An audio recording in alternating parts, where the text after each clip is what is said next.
Vous voyez ce superbe artwork du nouveau Magia, maître des dragons, une nouvelle carte Blue Eyes qui n'est disponible que en Quarter Century dans la box. Et oui, Konami a encore fait des siennes. Donc vous savez quoi, aujourd'hui on se dit un truc, je vais avoir cette carte. Parce que les boîtes forcément envoyées par Play-in, mon partenaire depuis plus d'1 an sur cette chaîne, sont effectivement les meilleures boîtes. Elles sont pesées bien sûr, non ça n'existe plus, c'est une blague, arrêtez. En tout cas avec mon code Jeantony 2024, vous pouvez avoir plus de points de fidélité et acheter tous des produits, que ce soit Yu-Gi-Oh, Pokémon, Magic, Lorcana et même des jeux de société.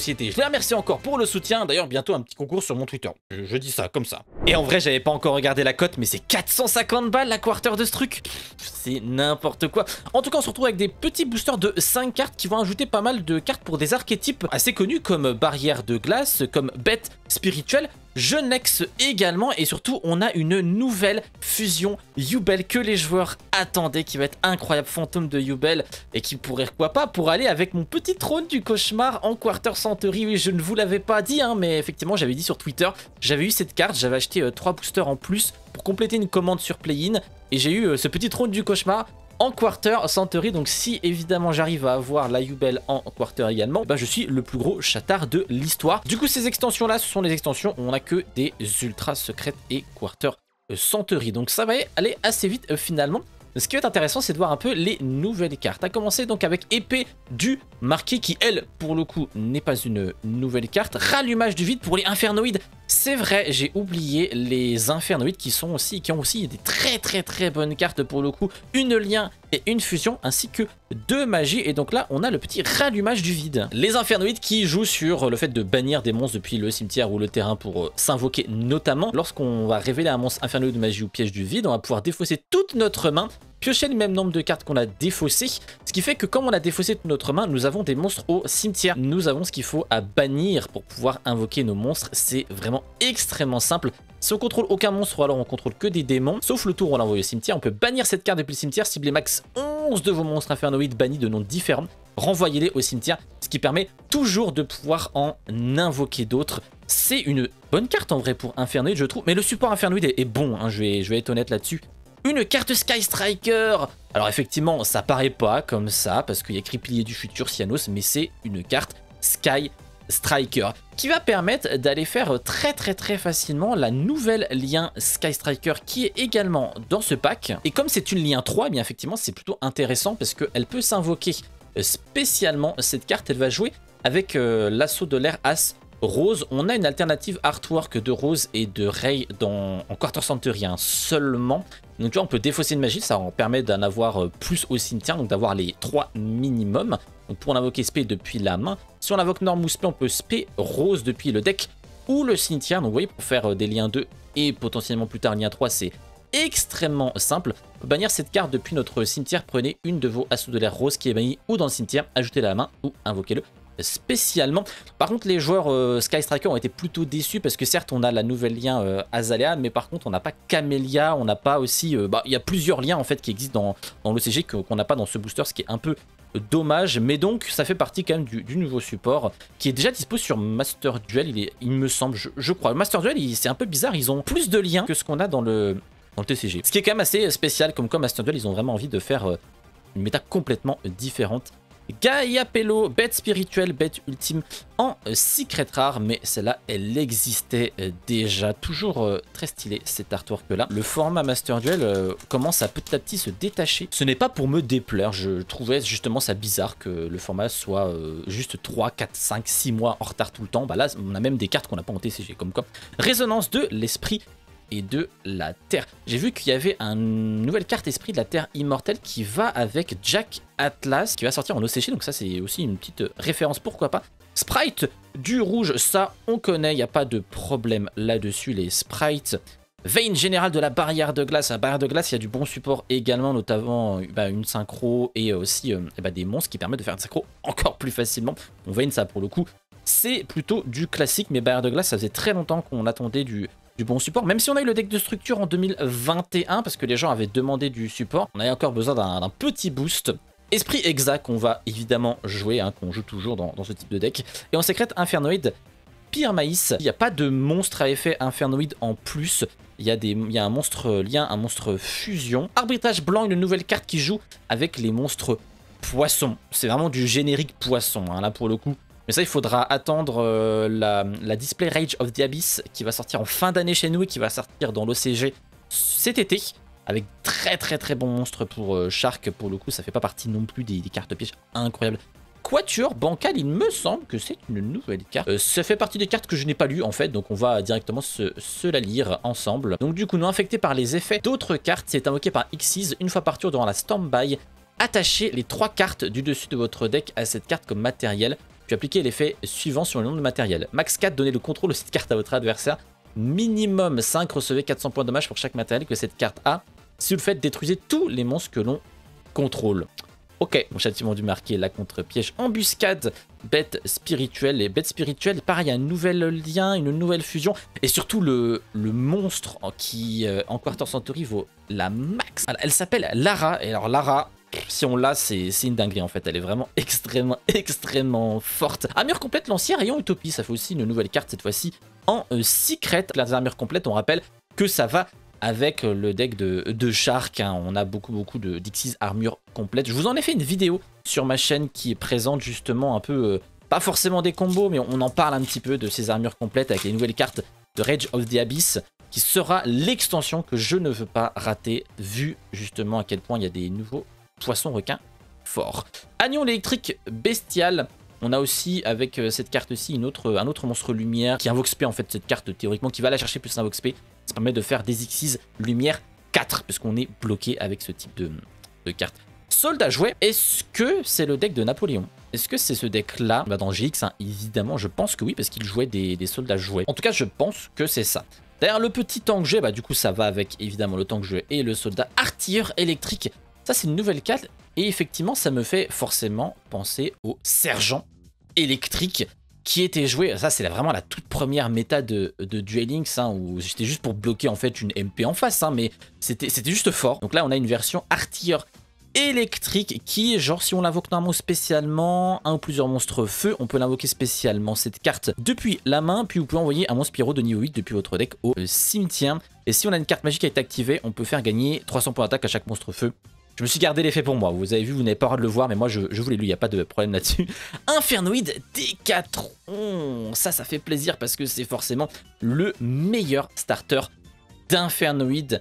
Et justement, on va avoir moyen de l'invoquer SP, notamment pendant le tour de l'adversaire. Je crois que c'est avec la lien, notamment lorsqu'elle va quitter le terrain, il me semble. On aura peut-être l'occasion de lire la lien. Mais forcément, c'est ultra stylé d'avoir cette carte en secret, tellement elle est ultra forte avec le deck. Et je pense pas qu'elle avait déjà existé en secret, mais peut-être que oui. Infernoid, c'est vraiment le deck que j'ai découvert sur DL. Franchement, j'avais jamais eu envie de le jouer en TCG ou même en Master Duel. Et quand on me sortait Infernoid, en fait, j'avais même pas envie vraiment de le lire les cartes. Et au final, j'ai testé, je l'ai découvert sur le jeu et j'ai adoré la manière de jouer le deck. Pas forcément évident à jouer parce qu'il faut toujours faire gaffe avec les niveaux sur le terrain, parce que si tu as plus de monstres que le level 8, eh bien tu ne peux plus invoquer. Mais avec les liens, évidemment, ça permettait de faire des liens assez facilement, de réinvoquer derrière. Dompteur Avatar, bête rituel Winda, la basique qu'on aime bien forcément avoir. Infernoid, un tondel, puis le tas de corps de bêtes. Allumette Mira qui fait partie aussi des nouvelles cartes. Encore une carte feu, décidément toujours des cartes feu. Ah bon, Jade Glace en secret, qu'un archétype qui a le mérite d'exister. Voilà, est-ce que je vais aller plus loin dans l'analyse? Je ne pense pas. Après, il y a des gens qui jouent Jade Glace, il n'y a pas de problème. Hein. L'archétype n'est pas ultra mauvais, il y a des très bonnes cartes dedans, c'est plus utilisé en engine qu'en pur. Mais moi, j'ai jamais vraiment trop apprécié. Piratage de vie. Eh ben, vous savez quoi, l'artwork est plutôt beau, et c'est une nouvelle carte en plus. La mécanique, elle est assez inhabituelle, je pense pas que ça sera fort, hein, pour le coup. Mais donc, on peut cibler un monstre sur le terrain. Donc, les dommages reçus par l'adversaire sont divisés par 2. Par contre, l'attaque du monstre devient équivalent au LP de l'adversaire. Et pendant notre tour, on peut faire la même chose, sauf que l'attaque va devenir équivalent à nos LP à nous. Donc, en fonction de l'état de la game, ça peut, pourquoi pas, faire en sorte que vous avez un monstre qui a très peu de points d'attaque potentiellement.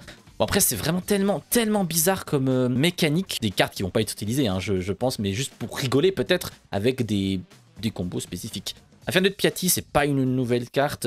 Convertisseur d'esprit, eh bien, c'est une carte qui est tutorisable. Je le recherche, où je l'ai foutu. Bah tiens, j'ai encore fait des tas n'importe comment. Voilà, c'est une carte qui va être tutorisable avec ces nouvelles cartes, l'électrode bestiale ainsi que l'autre carte. Ça joue justement autour de cette carte-ci, qui est une vieille carte, hein, qui est sortie peut-être en 2010 ou en 2011. un truc comme ça, et qui fonctionne avec les Xyz lumière. Fait aquatique, Genex, une nouvelle carte Genex qui va jouer autour d'une toute nouvelle lien 1. Une lien 1, si on a l'occasion d'en parler, c'est n'importe quoi en réalité qui peut faire des invocations spé à la chaîne qui ne s'arrête jamais et qui permet d'avoir beaucoup de synchro. Et donc forcément, on a des Genex qui peut se transformer en synthoniseur et qui pourra aussi recycler des cartes du cimetière de monstres Genex du cimetière à l'ajouter à la main. Et ajouter à la main, en fait, ça sert avec la nouvelle lien. Parce que la nouvelle lien, lorsqu'on ajoute à la main un Genex, on peut invoquer SP un Genex depuis la main. Donc plus on va ajouter à la main, plus on va invoquer SP, plus on va pouvoir faire des synchros et transformer en synthoniseur. Oui, forcément, c'est cool. Oh, Mercourier, je savais même pas qu'il était dans la box. Mercourier en secret. Eh ben ça fait plaisir pour pimper les decks. Alors moi je joue pas Branded, de toute façon je joue même pas au TCG, mais si je pouvais jouer au TCG, je ne jouerais pas Branded. Ça fait plaisir. Mercourier, très bonne secrète là pour le coup, il n'y a pas de problème là-dessus. Hein. Le chien de garde... Waouh, Skelégon en ultra, eh ben, putain, on est très content d'avoir ça. Oh, Devineresse, ça c'est une carte qui cote dans la box. Si on l'a en quarter, c'est une dinguerie, mais Devineresse, c'est une carte qui cote énormément, forcément, avec Voiceless Voice. Les gens ont envie de chercher cette Devineresse du héros. Je vais la mettre un peu de côté. J'ai fait des tas encore au pif. Dragon Rouage ancien en secret. Voilà, j'ai fait le traditionnel rangement des tas. Parce que ça, c'est quelque chose que je ne fais pas. Et il faut le faire, autrement, vous allez hurler hein, derrière votre écran. Contrôleur Genex, hein, évidemment, en ultra. C'est la carte de base, le synthoniseur de base qui va te servir à faire tes synchros. Et donc, l'avoir en UR, je pense que ça va peut-être faire plaisir à certains nostalgiques. Notamment, tiens, je la mets ici, pourquoi pas. Je sais pas comment ça se prononce, un Jet Infernoid, pour le coup. Orcuste Horreur de la Harpe. Ça fait plaisir aussi parce que Orcuste a été, on va dire, a été débanni globalement il n'y a pas si longtemps que ça. Et j'ai vu qu'elle était dispo en Quarter Century. Alors ça, j'en connais un. MR notamment pour les intimes qui va être très content s'il arrive à l'avoir Orcuste en Quarter. Bon, ça c'est comme la fusion, c'est des cartes 2004 donc c'est rigolo. Mais bon, voilà, on s'en moque un petit peu. Héritage de la bête spirituelle. La nouvelle magie continue bête spirituelle. Qui donc permet, il me semble, est-ce que c'est celle, ouais, que si minimum 2 monstres sont invoqués spécialement sur votre terrain en même temps, vous pouvez similairement sur le terrain changer sa position de combat. Et comme vous le savez, vu qu'on tag out, comme les anglophones aiment bien le dire, nos fusions pour pouvoir bien réinvoquer 2 monstres bêtes spirituelles en même temps, eh bien ça permet très facilement voilà, de changer la position de combat. On a aussi un petit nerf d'attaque pour les monstres de l'adversaire. Et on peut révéler un monstre bête spirituel dans votre main, ajouter un monstre bête spirituel de type différent depuis votre deck à votre main et défausser une carte. Et si on défausse la nouvelle bête spirituelle Lara, eh bien ça permet également d'activer son effet, notamment au cimetière. Si on l'a, ça sera intéressant de voir, mais oui, c'est une bonne magie continue. Après le deck bête spirituel, j'ai vu un petit peu, c'est toujours aussi dur à jouer en réalité. Enfin, Canaok, on n'aime pas le voir, on le voit 20 000 fois et évidemment il est utilisé 20 000 fois. C'est un peu un deck qui m'a traumatisé, on peut le dire, c'est un de mes premiers decks qui m'a traumatisé. Encore Orcuste, bah tiens, Canaok justement. Alors je sais qu'il y a l'alternative artwork, un aigle, un gros oiseau finalement, mais qui est pas pareil que lui. C'est vraiment, la description elle est honteuse, peut-être que je vous le mettrai en image. Donc j'aurais du coup préféré avoir l'alternative artwork. Bah, chaque fois que je le voyais, j'avais envie d'abandonner littéralement parce que tu sais que t'en as pour 3 heures derrière. À l'époque, j'étais pas trop habitué au combo, tu vois, Yu-Gi-Oh c'était encore plein apprentissage finalement de ce qu'est le jeu moderne. Quand t'avais pas l'habitude de voir des joueurs jouer pendant 10 minutes et que tu commences à voir Canaok, quand t'es un joueur qui ne connaît pas Yu-Gi-Oh, ça te choque en fait. Donc, pour le coup, dommage, pas l'alternative artwork. Division... Putain, mais il y a vraiment quelques fusions de merde, je savais même pas. Barox. Ok, l'époque Barox. Bien sûr. Et Credo Synchro. Oh, mais... Ah non, mais attendez, mais non. Il y a la photo de profil de certains mecs sur Discord, là. Ils se reconnaîtront. Donc, encore une petite Winda. Esprit Exa, on connaît. Le Cation, qui va donc avec l'autre électrode. Et, oh, le dragon de l'étoile brillante en secrète. Cette carte qui peut aller avec, que ce soit un deck synchronique ou que ce soit avec le deck Resonator. Globalement, son effet... c'est que vous allez pouvoir spé pendant le tour de l'adversaire un dragon synchro depuis votre cimetière. Vous l'invoquez lui et vous faites immédiatement une synchro avec. Donc en fait, comment c'est utilisé? Vous allez rigoler. C'est utilisé pour faire le Crimson Dragon. Ça tombe bien, regardez. Est-ce que ça ne serait pas justement ce qu'il y a sur l'effet de la carte? Et derrière Calamity. Voilà, c'est juste c'est une nouvelle manière de faire Calamity. Une carte que vous n'aimez pas, une carte que personne n'aime, mais Konami s'est dit tiens, et si on mettait une nouvelle manière de le faire, ça serait pas genre rigolo? Réponse, Non. Chaîne glaciale de la barrière de glace, qu'on connaît déjà. Putain, on n'a pas de nouvelle infernoïde à part les... Ah, eh bah si, une nouvelle infernoïde, mais en magie. Outre le petit boost d'attaque, si vous ne contrôlez aucun monstre ou si tout ce qu'on contrôle c'est démons, on peut soit ajouter un de nos monstres infernoïdes bannis à votre main, ce qui permet de pouvoir le réinvoquer, soit invoquer spécialement un monstre infernoïde depuis la main en ignorant ses conditions d'invocation. À partir du moment où on a du plus de level 8 sur le terrain, on peut plus invoquer spé nos infernoïdes. Donc ignorer ces conditions d'invocation, ça veut dire pouvoir invoquer un gros monstre infernoïde, même si on a déjà les niveaux au max sur notre terrain. Donc ça c'est une carte aussi intéressante, et comme c'est du vide, eh bien c'est tutorisable assez facilement. La fin d'Anubis en secret. Oh, pourquoi pas, y a des mecs rétro qui vont être contents, hein, parce que ça c'est la typical carte rétro. Distributeur de puissance Genex qui fera partie du combo, puisque si elle est invoquée normalement, on peut ajouter un monstre effet Genex, et donc avec la lien 1, comme on ajoute un monstre Genex, hop, on peut l'invoquer. Sacrifice pour un niveau, nouvelle carte qui joue autour des Xyz. Est-ce que ça joue autour des Xyz lumière ou c'est juste des Xyz basiques? Xyz basiques pour le coup. Ça fait une rank up hein, globalement. Convertisseur d'esprit, on l'a déjà eu.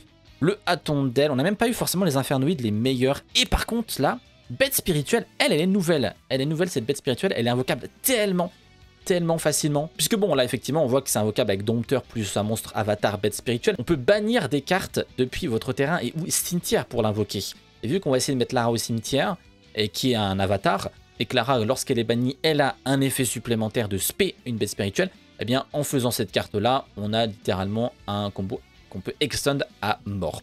Votre adversaire ne peut pas cibler d'autres monstres bêtes spirituelles que vous contrôlez avec des effets de cartes, et en effet rapide, on peut renvoyer cette carte avec extra deck, cibler un de vos monstres bêtes spirituelles bannis, invoquez-le spécialement, il ne peut pas attaquer. Mais cette carte-là, No Drago fera partie de la combo si on a Lara. Mais pour l'instant, Lara ne sort pas. L'artilleur, le Patrouléa, le sprite de Pixies, Genex Air Touring, synthoniseur, nouveau synthoniseur qui peut s'invoquer pendant la main phase de l'adversaire. Et derrière, on peut directement faire une synchro. Tu peux théoriquement setup un Trishula 0 ou un Trishula pendant le tour de l'adversaire. Homme oiseau, allié Genex, toujours cette capacité. Voilà, on renvoie des cartes Genex dans la main. Donc ça trigger notre lien 1 qui peut invoquer SP. Enfin bon, je pense que vous avez compris au bout d'un moment. Toujours les cartes de Napoléon, boîte de jouets. Encore la brèche du vide. Cartesia. Ok, cool, Cartesia, c'est une bonne carte. J'ai eu Mercourier, j'ai eu Cartesia, pas mal de cartes. Aspic Spéculation. Je savais même pas que c'était dans cette box. Aspic, mais en même temps, c'est pas une nouvelle carte. C'est pour ça, j'ai plutôt concentré mon analyse sur les nouvelles. C'est une nouvelle carte. Et bah voilà, comme quoi. Voilà, heureusement que j'avais le site à côté pour pouvoir savoir. Sacrifier un monstre en position d'attaque et un monstre en position de défense face verso. Invoquer spécialement cette carte depuis votre cimetière. Cette carte gagne l'effet suivant selon sa position de combat. Donc en attaque, elle gagne attaque égale à la plus haute attaque d'origine parmi les monstres contrôlés par votre adversaire. Et en défense, non destructible ni au combat, ni par des effets de cartes. Ok, je connais vraiment pas l'archétype, hein, je vais être honnête là pour le coup. Autant généralement j'essaye de faire des analyses, on va dire, je me fais généralement un gros bloc-notes où je me fais des analyses de tous les archétypes qui sont nouveaux, de toutes les nouvelles cartes pour faire des ouvertures. Là ça m'est complètement passé au travers cette carte. Sprite de Sprint, un sprite qui malheureusement n'est plus sur le devant de la scène. Hein. Oh là là, le fameux emblème de la barrière de glace, hein, ce type de carte de dégène qui tuto, qui n'est pas une fois par tour, et donc on peut utiliser théoriquement à l'infini lors de notre tour si on arrive à en avoir plusieurs. Ça fait partie de ce type de carte de l'époque. On s'en moquait hein, de faire des une fois par tour, comme ça, de faire des non une fois par tour, comme ça, on s'en moquait. Rapengu, avatar, bête spirituelle, qui effectivement est important parce qu'il nous permet de mettre Lara au cimetière. Encore un. Je parle de Lara depuis le début, on n'aura pas Lara, hein, je peux vous le dire directement. Oh, arme de Genex retour 0, la nouvelle synchro Genex, qui donc, lorsque notre adversaire active un effet de monstre, on peut bannir un monstre depuis le cimetière du même attribut, on annule l'activation et on détruit le monstre. Et on peut bannir chaque attribut qu'une fois par tour. Une fois par tour, on peut cibler max 6 de nos monstres Genex d'attributs différents qui sont ban ou au cimetière, les mélanger dans le deck, détruire max autant de cartes dans la zone magie ou piège. Ça fera partie des cartes qu'on fera lors de notre combo. Chien de garde, on s'en moque de tout ça. Panique synchro, on s'en moque. Oh, écoutez, on aura eu les deux nouvelles secrets bêtes spirituelles. Rerotari. Donc c'est con parce que moi qui aime pas trop bêtes spirituelles, qui ne connais pas vraiment le deck, j'ai absolument tous les bêtes spirituelles. Aucun joueur ne peut sacrifier de carte pour activer une carte ou un effet. Vous pouvez cibler une de vos cartes bêtes spirituelles, bannir, envoyez-le à la main ou à l'extra deck. Et immédiatement après la résolution de cet effet, on peut invoquer normalement une bête spirituelle depuis notre main. Tour adverse, quick effect, on peut cibler une carte bête spirituelle que vous contrôlez et une carte contrôlée par votre adversaire et bannissez-les. Et en gros, ce qui est cool, c'est que tu peux cibler une de tes fusions, notamment bêtes spirituelles, Et derrière, tu chain ta bête spirituelle, donc ta fusion, qui va aller invoquer les 2 monstres bêtes spirituelles. Et ça active quand même l'effet. Donc ça, c'est cool. C'est un peu comme quand vous avez Rocket, que vous avez le Furious Dragon, et que vous ciblez votre traceur, et que traceur se cible lui-même pour invoquer un monstre, etc. C'est la même mécanique en fait, il n'y a pas de problème là-dessus. Allez, les infernoïdes rituels, enfin pas rituels... Lien et fusion là, allez, Grand Guignol en secret. On s'en fout de Grand Guignol. Même si c'est très marrant, j'adore quand les Anglais, Grand Guignol, quand ils disent comme ça, j'adore ça. Mais bon, quand même, Axel, comme la ville de Konosuba. On s'en fout. Infernoïde Patrouilla, rallumage du vide, on a déjà tout ça, un sprite du rouge. Oh, fusion du marqueur en secret. Non, ce n'est pas ce qu'on veut. Et derrière... Jasmin Aromaseraphy avec Plante qui est en train de faire des bons résultats quand même. Hein. Le national UK, le national allemand aussi, il me semble. Ou Plante. Et en finale, toujours là, toujours présent, en vrai, avec Ragnarika, notamment le nouvel archétype. Domaine gelé de la barrière de glace. Il me semble que c'est une nouvelle carte aussi, mais on préférerait avoir les monstres en fait, et les synchros, et pour l'instant c'est pas le cas. Hein. Oh bah tiens, emblème de la barrière de glace en alternative artwork. Ça ouais, ça je prends hein, pour le coup, parce que l'alternative artwork est bien plus beau que la version de base. Hein. La version de base, bon voilà, c'est un médaillon quoi, hein. Alors que là on a les personnages avec le médaillon. Donc oui, en fait, je trouve que ça aurait... Bon, j'ai littéralement tout spoil, hein, imaginaire du vide.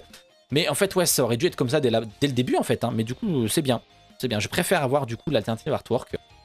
Et du coup, j'ai spoil imaginaire du vide avec Infernoïde. Encore une carte du vide, mais ce n'est pas une nouvelle carte. Ah, ce booster ne veut pas s'ouvrir. Ça veut dire qu'il y a une quarter dedans. Ça veut dire qu'il est récalcitrant, qu'il n'a pas envie que je le pêche. Mais trop tard. Tu as répondu à mon absent. Onunku, partie des boss monsters du deck, mais on connaît déjà. Encore le sacrifice. Toi, la fée, j'ai ton playset, hein, donc il n'y a pas de problème. Pareil pour toi. Et derrière, le roi brasier crime flamme. Une nouvelle carte pour Jack Atlas. Si on contrôle un monstre atoniseur démon ou que notre adversaire contrôle un monstre invoqué SP, on peut l'invoquer SP depuis la main. Si on invoque SP, on peut infliger des dommages pour chaque monstre feu que l'on contrôle. Si on est envoyé au cimetière comme matériel synchro, on peut envoyer une pièce normale depuis le deck au cimetière pour le coup. C'est vraiment pas le genre de carte que je recherche. Hein. Là vraiment je suis déceptif hein, dans cette ouverture pour le moment. Après on peut toujours se rattraper. Ib qui a été déban il n'y a pas si longtemps que ça. Les joueurs en avaient peur. Bon il y a un petit errata quand même hein, avant de la déban. Donc ça fait plaisir de la voir en réédition juste quelques mois derrière. La chaîne, le sursaut Gamma, encore ce petit soldat jouet. Primaïs, ah c'est pas possible. C'est pas possible, mesdames et messieurs, je me fais scammed, je vais devoir racheter une box. Je suis déceptif, hein. Aucune carte qui cote réellement. Hein. Pourtant, je vous l'avais dit, les boîtes play-in sont les meilleures. Hein. Faut dire que si vous achetez chez play-in, vous aurez les bonnes boîtes, parce que play-in a gardé les bonnes boîtes rien que pour vous. Ça, c'est beau, ça, c'est vraiment... Oh, Kanaok en version alternative artwork. Bah cool. Vous disiez, ouais, l'oiseau. C'est celui-là, l'oiseau, là. Voilà, vous voyez, c'est quoi l'oiseau? Bah voilà, c'était une bête description de ma part. Hein. Et Kuribo LV6. Bah ok, ça se prend, hein. C'est une nouvelle carte aussi, Kuribo LV6. Qu'est-ce qu'il fait par rapport aux autres LV? Lorsqu'un monstre déclare une attaque en face, votre adversaire active un effet de monstre, on peut sacrifier cette carte, détruire le monstre et infliger des dommages à votre adversaire égaux à son attaque d'origine. Ouais, invocable facilement, petite interruption. Ok. Dernier booster, Magia est dedans, c'est officiel. Mais une petite quarter quand même, une petite quarter. Allez, s'il vous plaît. On a envie d'en avoir. Ça, on s'en fout. Panique synchro, on s'en moque. Domaine gelé, on s'en moque. Kid Springans, on s'en moque. On termine par le fanservice, l'incarné du légendaire Exodia. Après ça, tu vois, c'est des valeurs sûres. Tu vois, Fusion du Marqué, Grand Guignol, c'est des valeurs un peu sûres. Ça, c'est pas mal en vrai, la petite secret bête spirituelle. J'ai quand même l'impression qu'on s'est bien fait avoir. Hein. Oh, que des secrets de merde, je crois. Il faut que j'aille voir sur Card Market vite fait. Non, alors attends, déconne. En fait, la carte là qui cote le plus, c'est Imaginaire du vide là que j'ai. On va rien dire de plus, écoutez, on va littéralement rien dire de plus. Vous savez quoi? La chance que je n'ai pas eue, je vous la donne. Je vous l'ai transférée à travers cette vidéo et vous, dans votre ouverture, vous aurez Fantôme de Yubel. Ne me remerciez pas. Un like et un abonnement, vous avez Magia. Et juste le fait d'avoir regardé cette vidéo, vous aurez Fantôme de Yubel. Je vous transfère mon énergie négative en énergie positive. Si jamais vous voulez voir si j'ai eu un peu plus de chance sur mes autres ouvertures, eh bien la playlist est juste ici. J'ai ouvert du Rarity Collection, j'ai ouvert aussi des boîtes de TCG, donc n'hésitez surtout pas. Et encore merci à Play-in, le partenaire de cette chaîne, pour les ouvertures justement. Salut à tous, à la prochaine, ciao.